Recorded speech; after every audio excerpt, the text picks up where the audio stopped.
He's got the whole world in his hands. He's got the whole wide world in his hands. He's got the whole world in his hands. He's got the whole world in his hands. He's got the major blind stealers in his hands. He's got the first time offenders in his hands. He's got the licensed real estate agent in his hands. He's got the whole world in his hands. He's got the young dermatologist in his hands. He's got the bank loan officers in his hands. He's got the bad motorcycles in his hands. He's got the whole world in his hands.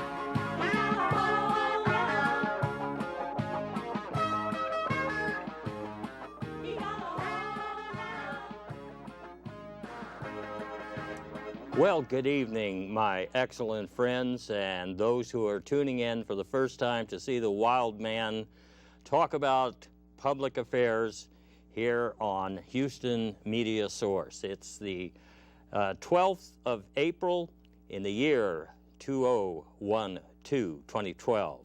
You know, well, you know what you're in for here, and it's always a little bit freelance in its origin and in its execution, because we like to take you places where the other talking heads on TV and the other voices on the radio don't go all of the time. So you may not agree with what you hear, but hopefully you'll be entertained or in some way enlightened by the sort of things that get discussed in this roundtable discussion featuring one and only, this one and only here, Mr. Colby, Mr. Paul Colby. Been with you before, and I'm glad to be with you again. Public affairs, public access. You know, lately we have talked a lot in our last 2 or 3 gatherings about things that are going on in the presidential campaign these days, because it's been the big news. But I'm going to talk about only a few subjects tonight, and before I get into them, I just have to reflect on the fact that 100 years ago, on April 10 of 1912, the Titanic went down. Yes, it did. That was 100 years ago. And I was thinking to myself, well, you know, in a lot of eyes, the Titanic was sort of like the 8th wonder of the world. And we've got an 8th wonder of the world right here in our big H town, that being the Astrodome, the original domed stadium.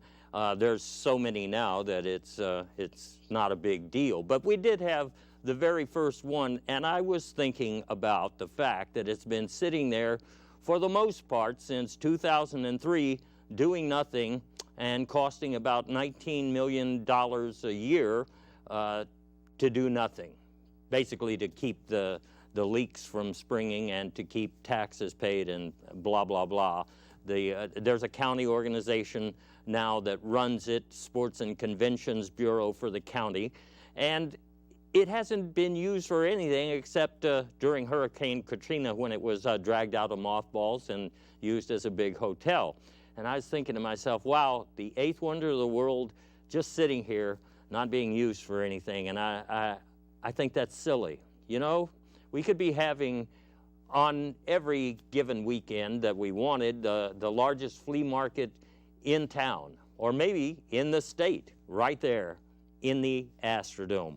Or if we want to be creative, well, you know, we could name it the Astrodome, also known as Area 52, and maybe see if any large airborne vehicles flew in, because they don't fit elsewhere, or who knows who might come to Area 52.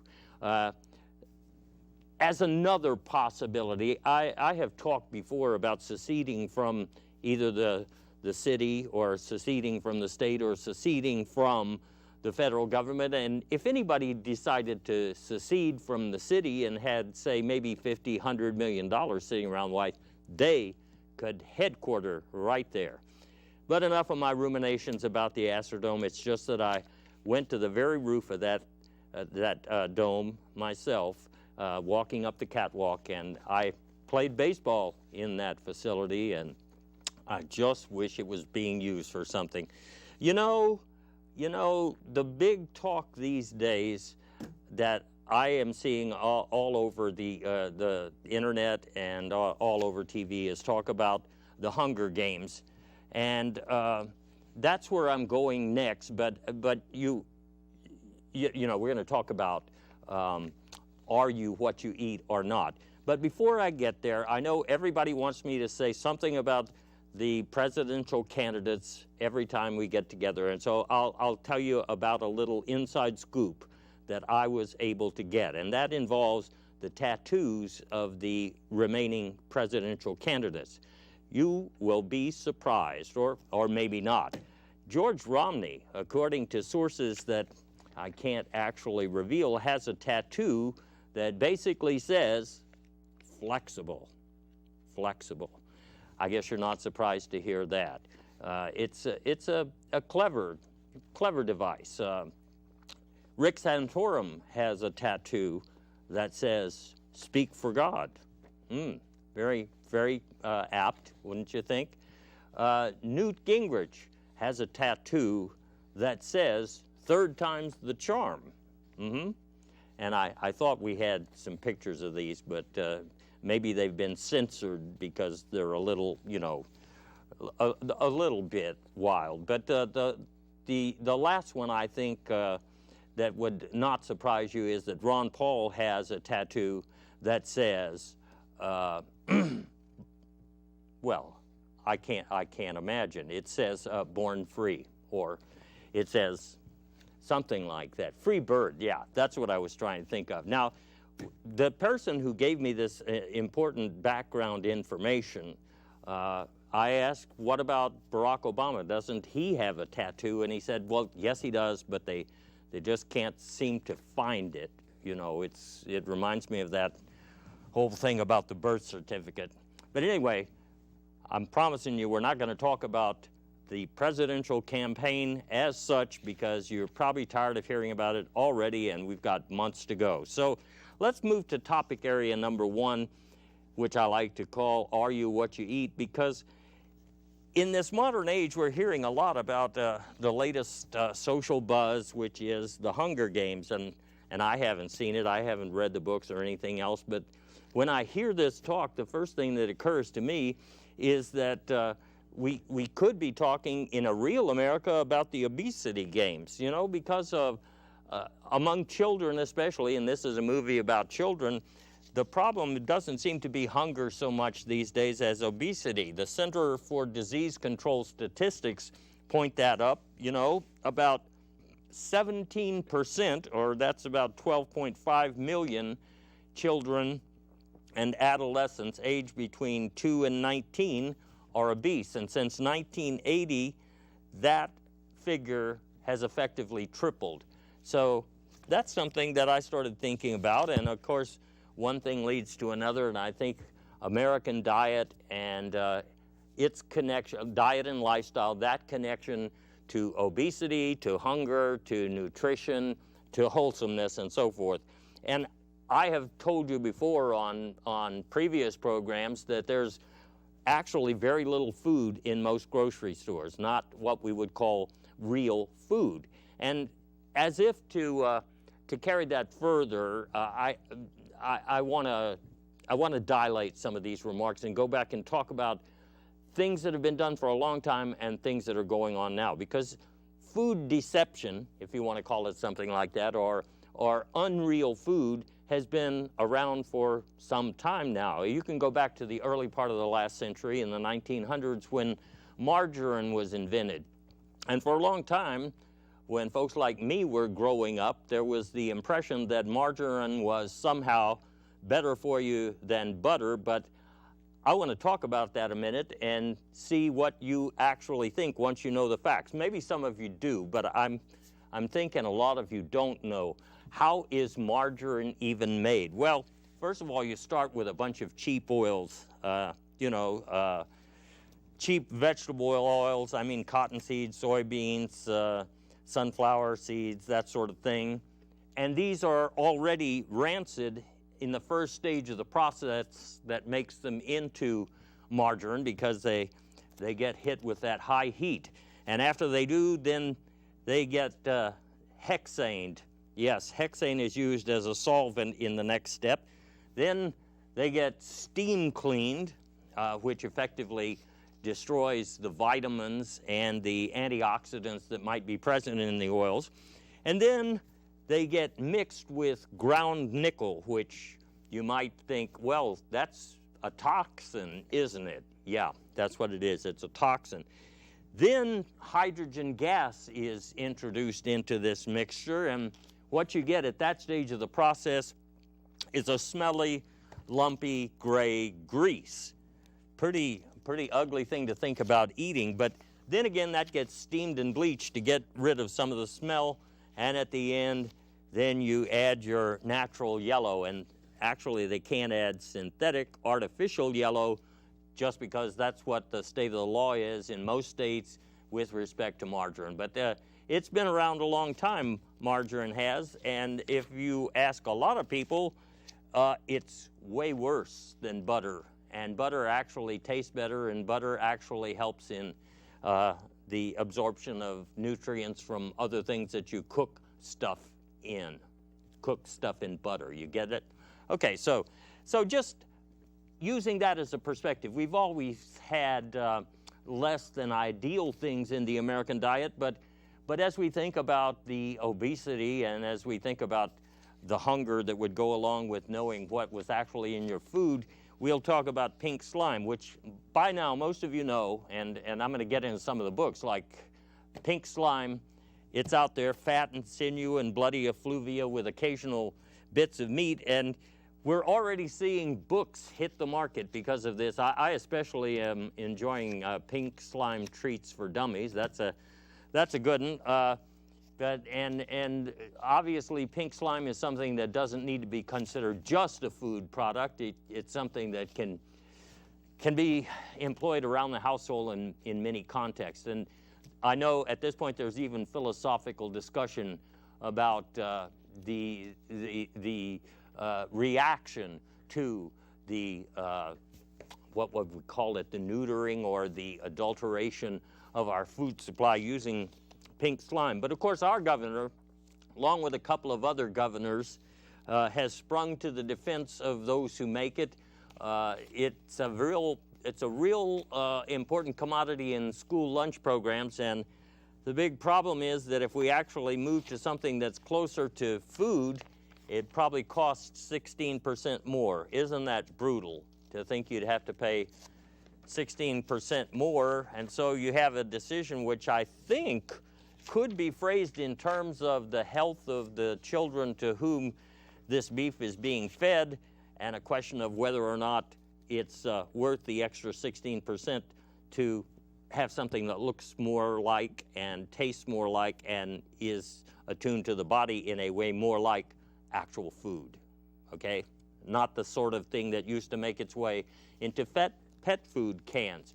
But a lot of people think, well, I don't eat that much beef anyway. I'm more of a chicken person. And so I just want to tell you, in case you hadn't been keeping up, Johns Hopkins and Arizona State University recently looked at some of the things that are in the animal feed and fertilizer that is fed to chickens. The poultry industry is a whole lot like the beef industry in this sense.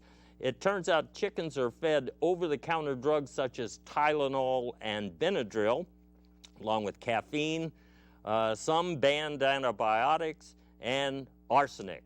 Relatively unbelievable, if you ask me. Now, that certainly is an argument for starting to eat more organic food. You know what I'm saying? But before I move on to what I think is really criminal about food, let's just talk about red meat that is not pink slime. You know, just your ordinary steaks, your ordinary stuff there in the butcher's part of the grocery store. Well, it turns out if you did not know this, that about 70% of all the beef and chicken in the United States and Canada and some other countries is being treated with carbon monoxide gas. That is to make seriously decayed meat look fresh for weeks. You may be thinking to yourself, isn't carbon monoxide poisonous? Yeah, it is poisonous, but it does make the stuff look red. And it has to do with packaging that's been adopted, because these things spoil, they get bacteria all over them, because the temperature at which they would ideally be maintained is not the temperature they're actually maintained at, because of the lighting in the display counters and so on and so on. But, I'm sure you want carbon monoxide as part of your regular diet, don't you? Well, I don't. I don't eat meat. But what I'm getting to in this discussion about food and things that look like food is that, well, you will remember that in the early days of the War on Terror, there was concern about the adulteration of our food supply. So please don't get ahead of me yet here. The War on Terror gave us the perception that America's food could be, assaulted by people with bad intentions. In fact, Penn State University on the World Campus has a course in Homeland Security. You can become an agricultural, biosecurity, and food defense option Master of Professional Studies. And it's serious, but the real terrorism, it seems to me, is what is already allowed in our food supply in the cases that we've just illustrated, and also the things that are being done before things get to our table. Monsanto is a case in point, and many of you are familiar with Monsanto's Roundup and what's happened with Monsanto's Roundup over the years, because it was supposed to be something that you could plant, and you could worry very little about the necessary treatment for weeds and stuff, because it was going to be resistant. No weeds, you know what I'm saying, but they, over the years, have become resistant, these weeds, to Roundup. And so all of these acres that were planted that were protected by virtue of being a special Monsanto seed that was going to not have a problem with weeds, now, well, it looks like it just backfired, because nature had other things in mind. But what's really disturbing about this is that the Roundup is threatening the crop yielding potential of the biosphere, in the sense that it is devastating microbiodiversity of the soil, and that compromises the health of the whole planet. In fact, even when diluted by 99.8%, that's way lower than the dilution in the agricultural applications. It still exhibits serious genotonic characteristics, and it's harmful to the integrity of human DNA. So a lot of people have been on Monsanto's case for a long time, as if they could do anything about it, but look what's happened lately. Dow is entering into the fray here of adulterating our food as well, in competition with Monsanto. You remember Agent Orange, don't you, from the Vietnam War? Well, that was one horrific chemical concoction. But right now, what's going on is that a subsidiary of Dow has developed a new generation of genetically modified crops that are designed to resist one of the major ingredients in Agent Orange, which had several major ingredients, and that is the herbicide, which is usually shortened to the description 2,4-D. All right, here's what's new and what's disturbing is that staple crops like soy and corn have been engineered to be resistant to 2,4-D, and in the sense that they are, it can soon be applied to U.S. arable land, and that means that we can look forward to carpet bombing of entire fields. You see what I'm saying? Because they're supposed to not have any problem with 2,4-D, all right? Well, it's touting, what's going on, of course, is Dow is touting their product as a solution to Monsanto's Roundup Ready, for the GM crops that it makes. And instead of learning from Monsanto's colossal mistakes, it looks like they're just going one better.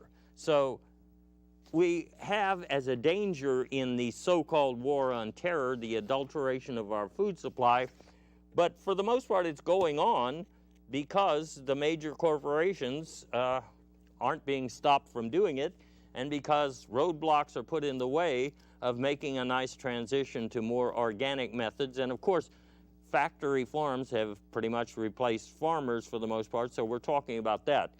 We're talking about agribusiness, not family farms so much. And remember that it's all doable because there are front groups for the food industry that do certain important work, i.e., let's call it propaganda. The Center for Consumer Freedom is an example of this, and it's really a brainchild of the tobacco and restaurant industry. It's not really consumers at all. As a practical matter, the Humane Society of the United States has written this: the Center for Consumer Freedom is a front group for corporations trying to thwart animal welfare, environmental, and other public interest reforms. It is not a consumer protection organization, and it has no social welfare mission. CCF takes in boatloads of corporate cash, providing anonymity to companies and allowing them to get their tax breaks through donations to the phony nonprofit. Folks like that do a lot of the dirty work. Another example of who does the dirty work, and it's not just in the food industry, but that would be the American Legislative Exchange Council. Now, there has been some good news in recent weeks, and that has to do with corporations taking themselves out of the orbit of the American Legislative Council, which is basically an organization that puts together corporate lobbyists with state legislators or other city legislators, produces model legislation, gets it passed. It just so happens that the situation in Florida with Trayvon Martin's death has caused some of them to back away because ALEC, among other things, is also interested in laws like the Stand Your Ground law, which they have promoted in various states. So, I want to talk, secondly, now that we've talked about food for a while, I want to talk sort of about energy.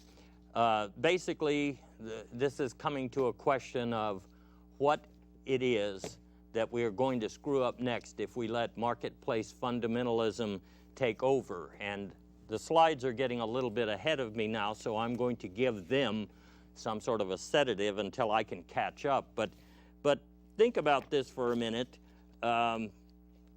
If you've watched TV lately, and especially presidential campaign coverage, you're seeing tons of ads that have to do with the petrochemical industry. And the petrochemical industry is trying to give you the impression that there is a groundswell of public support for energy being created here in the United States in various forms, but the forms are all still the old style. And I'm going to have to explain something here. We saw a slide a few minutes ago that I wanted to talk about. 3,000 of the biggest companies are responsible for $2.2 trillion of environmental damage according to the United Nations. In other words, that's what they would have to pay if they were to take care of the problems they've caused. And the cost of pollution, other damage to the natural environment that has been caused by the companies would wipe out more than a third of their profits if they were held accountable, a third of their profits. But instead, profits are being protected, and that takes us here to our national energy policy, so to speak. And you can go back to the good old days when Dick Cheney met secretly with representatives of the energy industry. A lot of things were decided back in that day. The problem is that despite 2 lawsuits to get access to what was said in those meetings, the papers remain secret to this very day. Judicial Watch and the Sierra Club, as you'll recall, went after them, and in May 2005, an appeals court permitted the Energy Task Force records to remain secret, secret, secret. Okay, so that being the case, we see in this new round of presidential elections a focus on using the same old energy sources that we have for a long, long, long, long, long time. Big Oil's campaign is doing exactly what they need done right now in the House. We showed you a slide a second ago that talked about $146 million in lobbying per year. Well, the oil companies, the majors, several major oil companies had about 80 billion in profits last year. But when Obama tried to get past a $2.5 billion reduction in subsidies to these giants, he couldn't get the 60 votes. So more of the same is what we're seeing if the same old stuff continues to be pandered to us. And it involves some of the same old stuff, just drill some more, and some new technologies. For example, we hear all the time about the Keystone Project and the Keystone Pipeline. Now, it just so happens that a Houston-based hydrologist, Lawrence Dern, has talked recently about the fact that the Keystone Pipeline is going to cross over the Carrizo-Wilcox Aquifer, something that supplies drinking water and irrigation water to about 10 or 12 million Texans, and it crosses over the fault zone in Rusk County. And this is being sold big time. You don't see very much on TV about the potential dangers. You see talk about clean coal. Now, I will grant you that these days coal is slightly cleaner when being manufactured than it once was. But as a Time magazine article in 2009 pointed out, there's really no such thing as clean coal. It just doesn't exist. And we know that because even though coal is touted as more economical, cheaper, et cetera, than some of the other forms of this old petroleum sort of based energy economy of ours, the problem is that the external costs are not considered when you talk about how cheap it is. In other words, you can make it cheaper, but somebody's going to have to pay for things like the air and water pollution from the coal. That is an external cost, and there are health impacts. That's an external cost, and there are impacts from accidents, and that's an external cost. So it's not really cheap. Then you have fracking, which is the new boy on the block, and we talked about that in a recent program. And you especially get the idea that that largely there is a public groundswell for this, like all of the energy voters that you see on TV, especially if you watch things like CNN or other news channels, anything that's covering presidential policy. The support for domestic energy by the Vote for Energy and the I'm an Energy Voter folks all night long, repetitive, okay?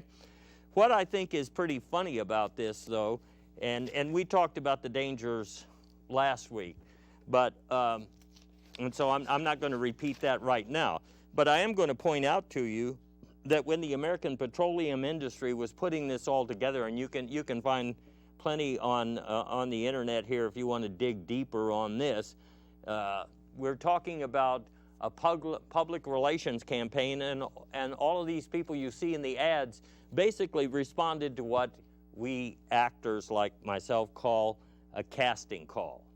Responded to a casting call to be in this commercial. So groundswell, I'm not sure about that. What's really funny about it is that there were some folks from environmental groups who were able to sneak their way into some of the casting calls and actually get filmed, although you don't see them on the commercials because of what they actually said. In one case, I just love this one.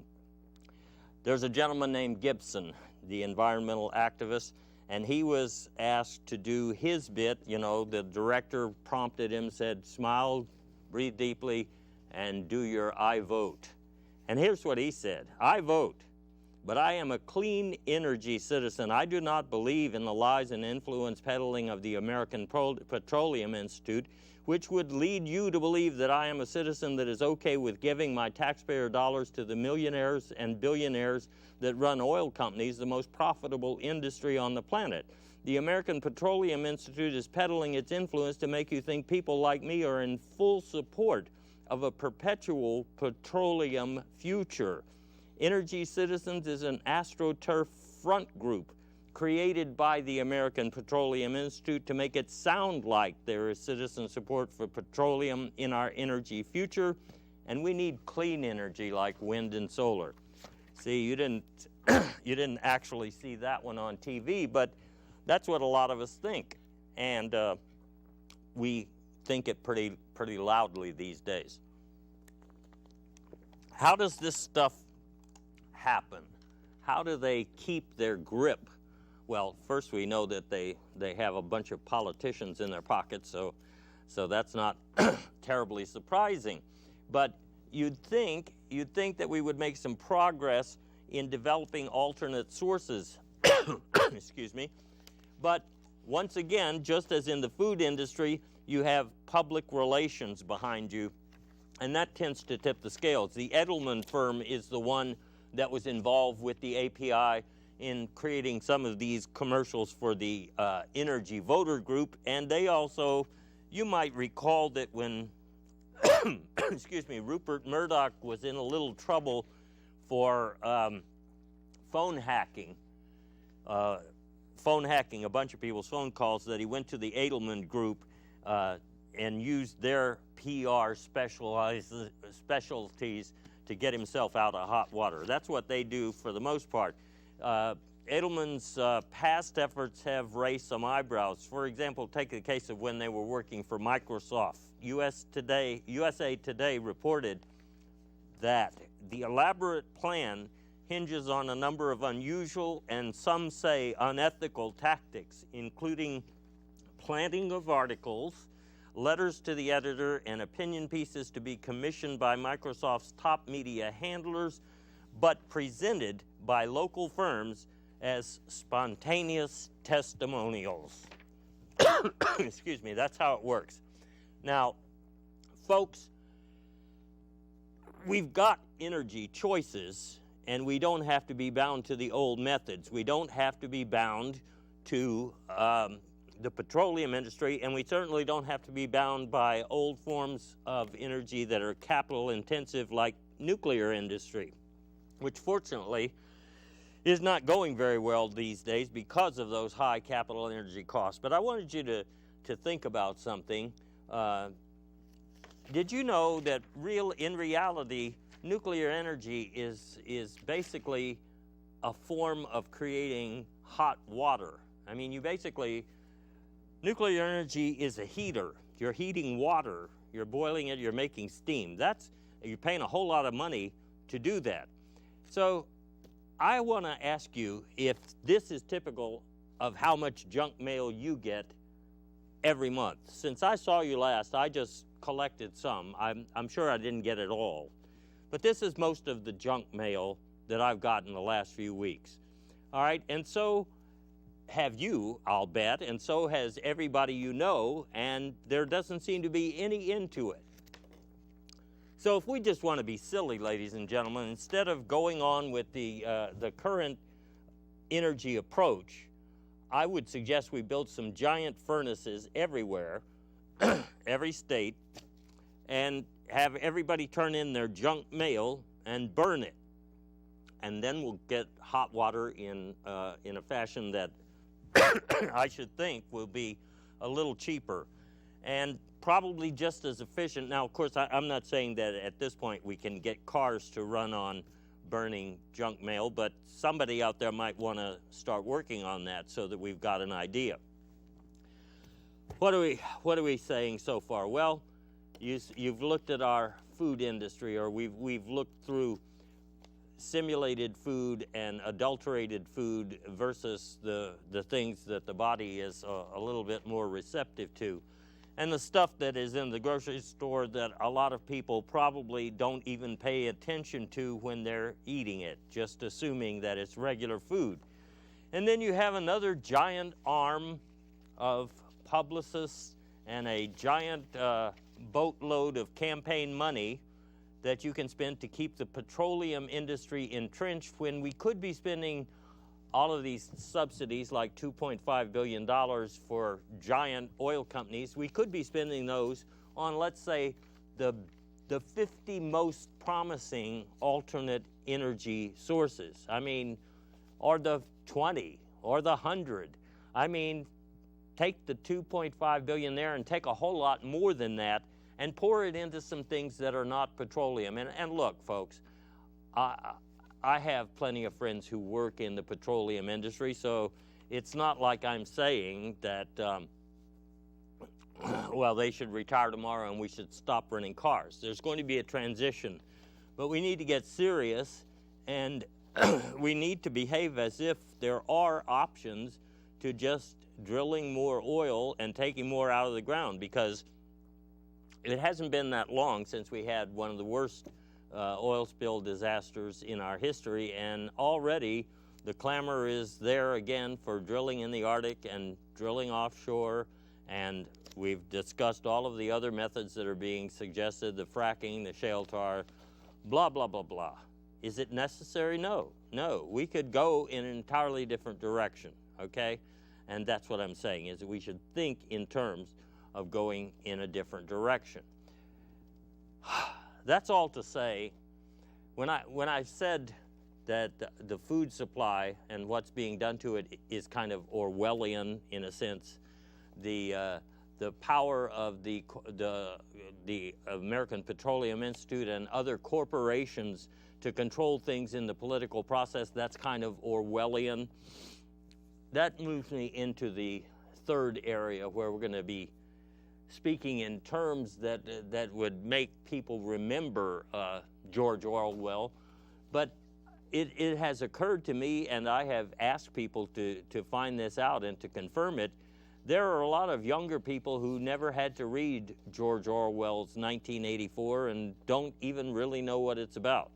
So they don't understand how the manipulation of truth has become so sophisticated in this country that most people can sleep through a whole series of artificial crises without ever suspecting that something is going on that might be worth talking about.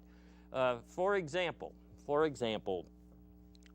we know that the war on Iraq and the war on Afghanistan were both put together on rationales provided by George Bush and Dick Cheney that were knowingly false when they were uttered.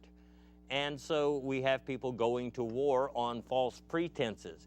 But then on the basis of 911, we have an entirely new industry of surveillance. Surveillance used to be confined to actual threats as far as agencies like the NSA were concerned, but the NSA has a lot of power today. Before I talk about them specifically and what's going on at the NSA right now in surveillance, I want to talk a little bit more generally about the kind of things that have been going on since 911 with respect to government agencies and other agencies and rogue agencies paying attention to you. By now you know that the National Security Agency has hundreds of millions of emails, text messages, and phone calls that they have been surveilling since 2012. Most people don't realize, unless they study intelligence and politics closely, that until the 911 event, it was always understood that the NSA does not spy on Americans.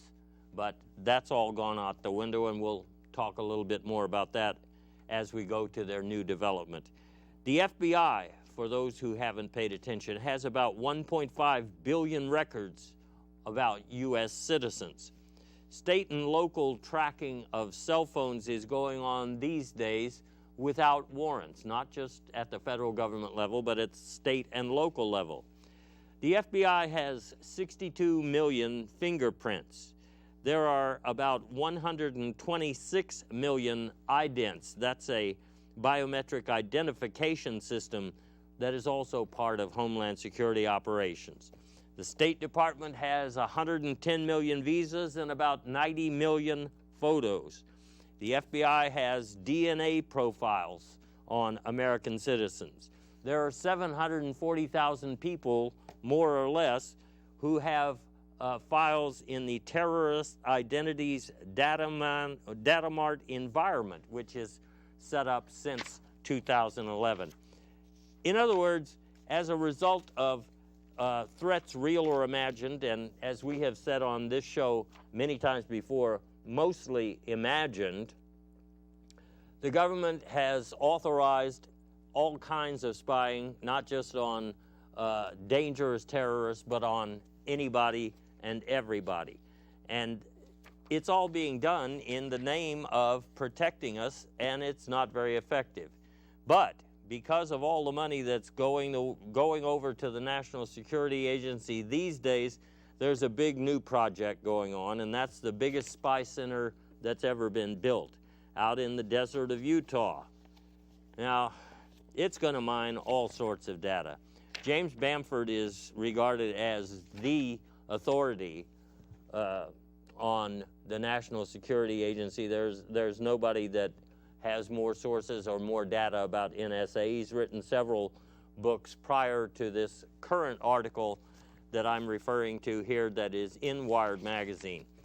The new NSA data center is going to have access to all forms of communication, including complete contents of private emails, cell phone calls, Google searches, all sorts of personal data trails, parking receipts, travel itineraries, bookstore purchases, other digital pocket litter. It is in some measure the realization of the Total Information Awareness Program created during the first term of the Bush administration. And you will remember that was slammed down because there was an outcry by Americans thinking that's a little bit of an invasion of privacy, and one that's not justified by the threats. The upshot of all of this is basically everybody's a target if they want. The main thing that Bamford is pointing out in the new article is that there is little indication that actual effectiveness of using all of this data that is now being gathered has actually been improved since the NSA has turned its surveillance operations on the U.S. and its citizens. That's pretty disturbing information, ladies and gentlemen. The data mining that's going on right now means that things can be done in real time and data can be stored perpetually, and you can do it indiscriminately, and if you discover later that you think a person is a threat, you can go back and look at what is already recorded. For example, once communications are intercepted and stored, data mining begins. You can watch everybody all the time with data mining. Everything a person does becomes charted on a graph, financial transactions or travel or anything. The data, like those receipts that we've talking about, allow them to paint a more detailed picture of a person's life. They have the ability also to eavesdrop on phone calls directly and in real time. Very disturbing, but as I have pointed out before, some people grew up, like me, reading George Orwell's book 1984, and many of us did when we went to school in those days, and we were wary of the idea of war as a perpetual instrument of policy and enemies changing all the time, if you don't know the plot of the book. And it certainly does describe our situation today in that there have been hundreds of wars since since the time that Orwell's book was written, which is way back in about 48, there have been about 300, let's get that number right, since 1945, over 300 wars and 37 armed conflicts underway in various states that don't rise to the level of actual warfare. So let's think about this. Some people growing up in the Facebook culture and the internet culture where a lot is visible don't seem to have any problem with secrets being right there to be revealed, with files and information to be read by anybody, and it's kind of split down the middle. There are folks who are just definitely privacy oriented, and there are other people who say, I haven't done anything wrong, so who cares if the federal government or anybody else is keeping a file on me because they're doing it so that we can be safe. Well, no. They aren't doing it so you can be safe. We're getting to the point that Big Brother is everywhere. You have video cameras as well as the kind of surveillance we're talking about, and you can count more video cameras every time you go by a place that you've gone by before. They're always growing. All right, put this in the context of the balance that's needed here. WikiLeaks is an example of what should be going on.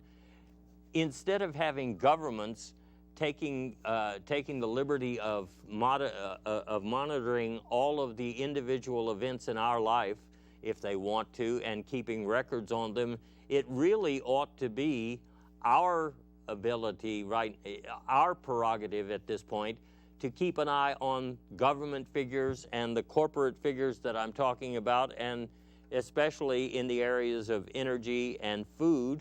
And we could expand it on the basis of what we've talked about in some of our last programs, the pharmaceutical industries, the people who are doing things that aren't healthy, that are criminal, and that aren't supporting your lifestyle, but instead are demeaning it or are putting you in danger, because that's essentially what it is.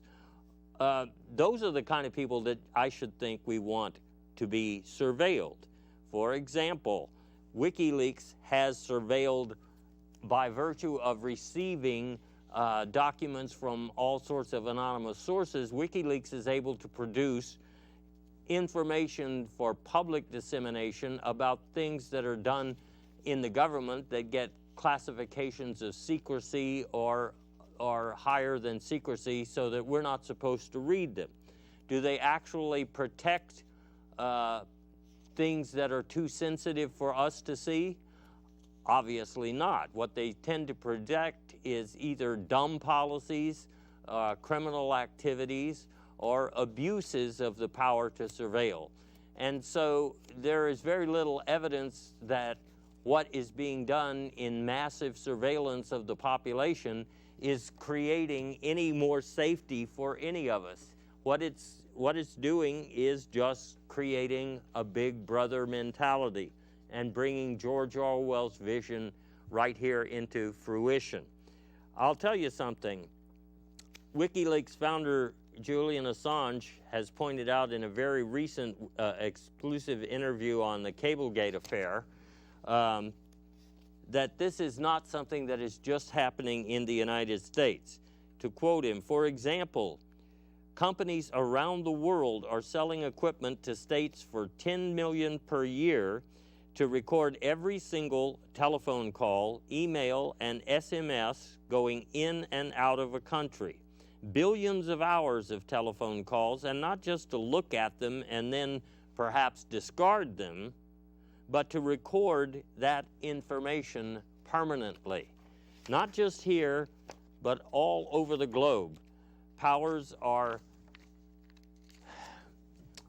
being mounted against ordinary civilians to keep them in check. Is this disturbing to ordinary Americans? Well, as I say, some of them, like me, yeah. Some people don't seem to be much bothered by it. They don't even notice that it's going on, and they don't care if it is going on. But it's in the context of this that even more repressive legislation gets passed all the time.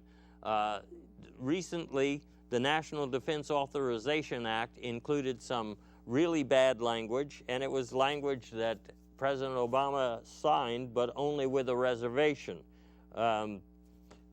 Basically, it's provisions that that panic most civil libertarians and civil rights groups, and that is that the NDAA makes the situation worse by putting Congress's stamp of approval on unconstitutional surveillance. Essentially, everyone in the country is now a potential terrorist. Obama's statement expressed reservation about the bill, but since he signed it, that means it goes into law. His administration, he said, would not apply the detention language to U.S. citizens that's part of the bill, but that doesn't guarantee that another administration, another president down the line might do so.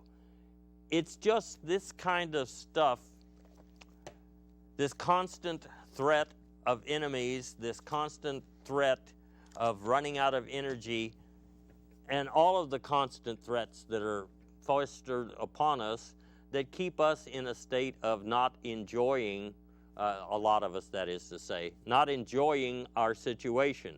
And of course, the economic stability of the middle class is being eroded as these choices are made and as these situations are manipulated. So basically, you've got to come to a point here of, first of all, enjoying the things that you enjoy, all right, and doing the things that you like to do, knowing that you're under surveillance. A lot of us, getting used to the idea of being under surveillance, do all sorts of things that that confuse the people listening in.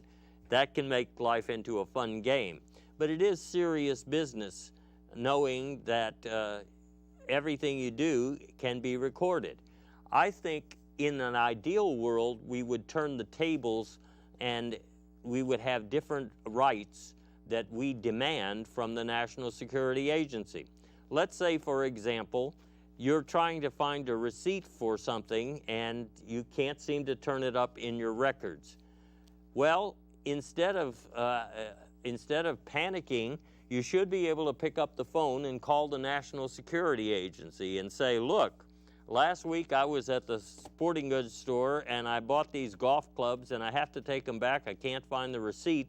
I know that you basically keep an eye on every single thing I do, and I wonder if you can email me a copy of the receipt because I know that you have it.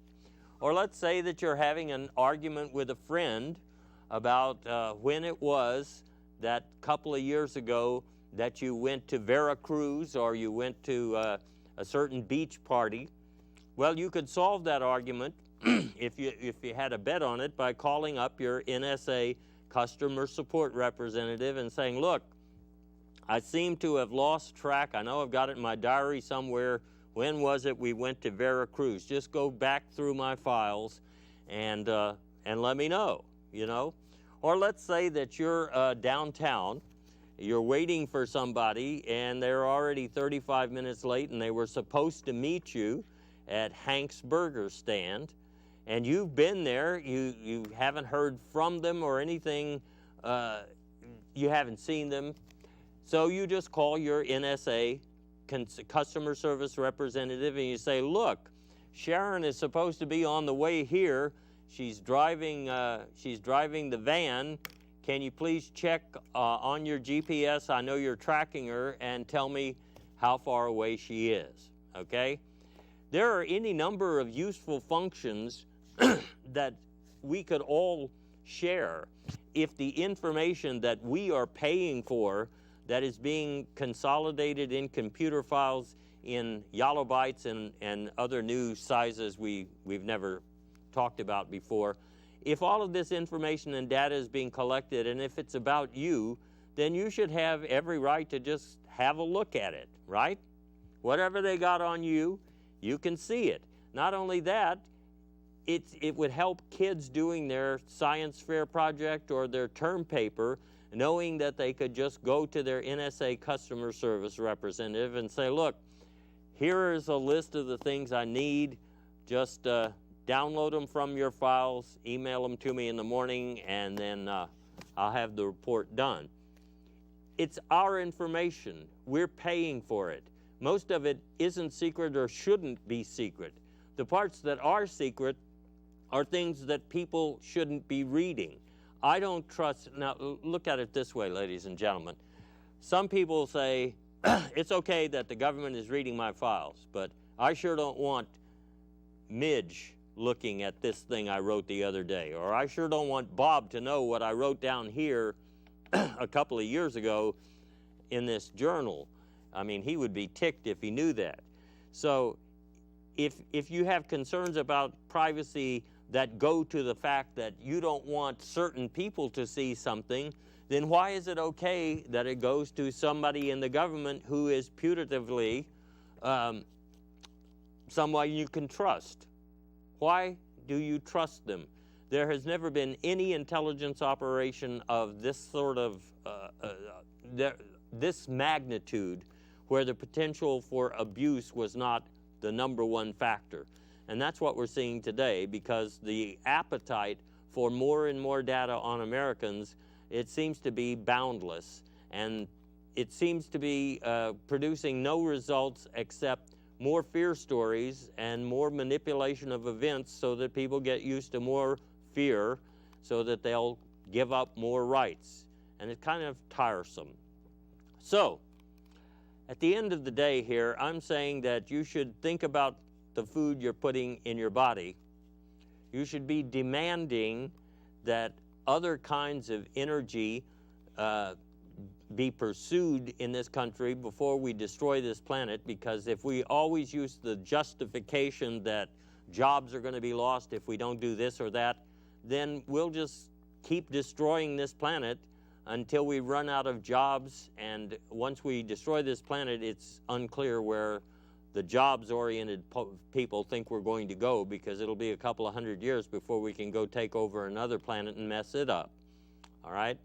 And then finally, you should say you're sick and tired of government surveillance and private surveillance these days, because now it's a rogue operation, and unless you're in the business of surveilling, in which case you're enjoying it and making a lot of money, it's not good for very much, and it's certainly not good for democracy. And so, as always, I have to thank my CIA angel for putting some of this together, or some of the CIA angels for putting together the information that went into this brief report. And I'm sure you can tell that I'm a little bit upset by it, but I see a brighter day coming, because more and more of us are seeing this and saying, not anymore, not anymore. We're going to do it a different way. So let's do it a different way. Let's have a nice spring, and let's usher in a new era just because we said that's what we want to do. Until then, have a good time, friends.